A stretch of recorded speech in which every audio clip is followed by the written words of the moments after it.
So it's actually really crazy to consider that it's both the best and the worst time in human history to be alive as a man. At least if your modus operandi is to sleep like a rock and wake up as hard as one. To have sexual polarity between you and the feminine, attractive women that you covet. Basically, just to be a high T man, high testosterone, a high mojo man that feels grounded in his masculine core currency and essence. You know, a good example would be, like, I just wrapped up my weekly grocery run, and we've got none other than the BPA riddled receipt paper. This is an example that myriad men, the majority of mankind, is not aware of, contains the endocrine disrupting chemical bisphenol A. And that's just one of a multitude of examples of things that this channel is going to illuminate and exemplify. These landmines, as it were, that you can silently sidestep, because otherwise you're going to silently step on them like the majority of mankind. And that's why this is the best time to be alive as a man if you are in the know. And if you're subscribed to this channel, then you are in the know. You know that we live in an age of physiological feminization. We live in an age, fellas, where men aren't what they used to be. We've gone soft.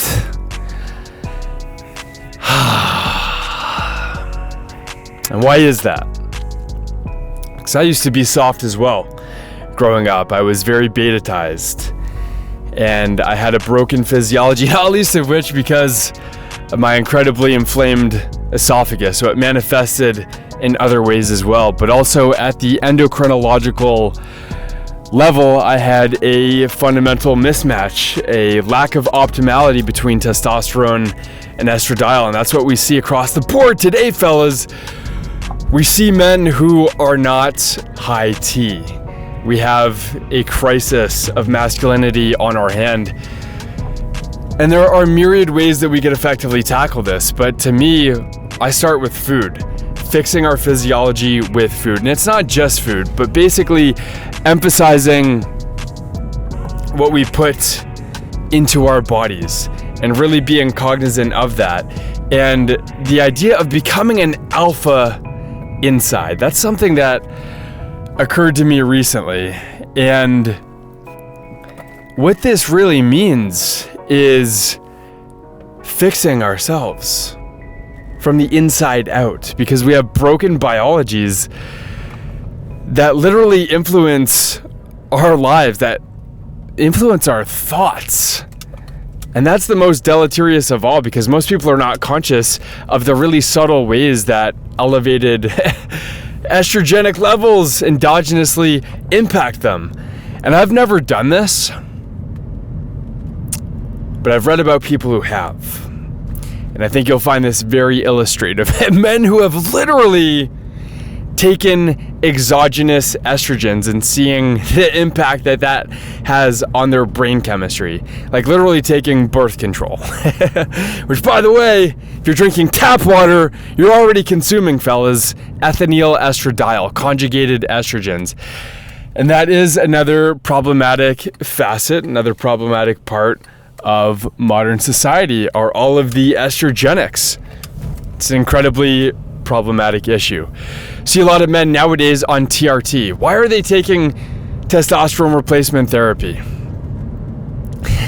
Why are they relying on a needle to get testosterone from the outside? Because their own balls, their own testicles are not sufficiently satisfactorily manufacturing enough of it.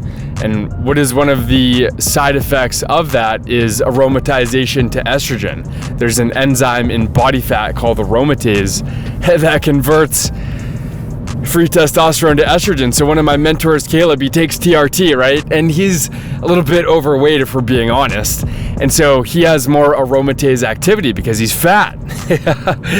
And he mentioned one time that he was having these like really feminine thoughts like, oh, do I I look a little bit fat in these clothes, for example, right?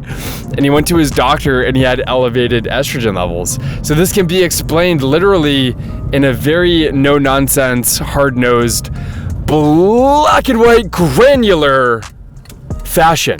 And this is something that I'm super passionate about because, guys, here's the problem, is that you don't realize that you may not be the person that you're supposed to be. And I use that term loosely, carefully. The word should or supposed to, these are very dangerous words because, right, who is the arbiter of what should be the case? What should transpire, ensue, happen? But here's what I'll tell you is that throughout my journey of being aware of these landmines that people are silently stepping on, like the BPA riddled receipt paper, like industrial seed oils that people are just silently swimming in, that we are immersed in effectively, like synthetic polyester fibered clothing that we're all wearing. These estrogenic aspects of society. When I became aware of this 8 years ago, when an Australian savant who had figured this out decades ago filled me in.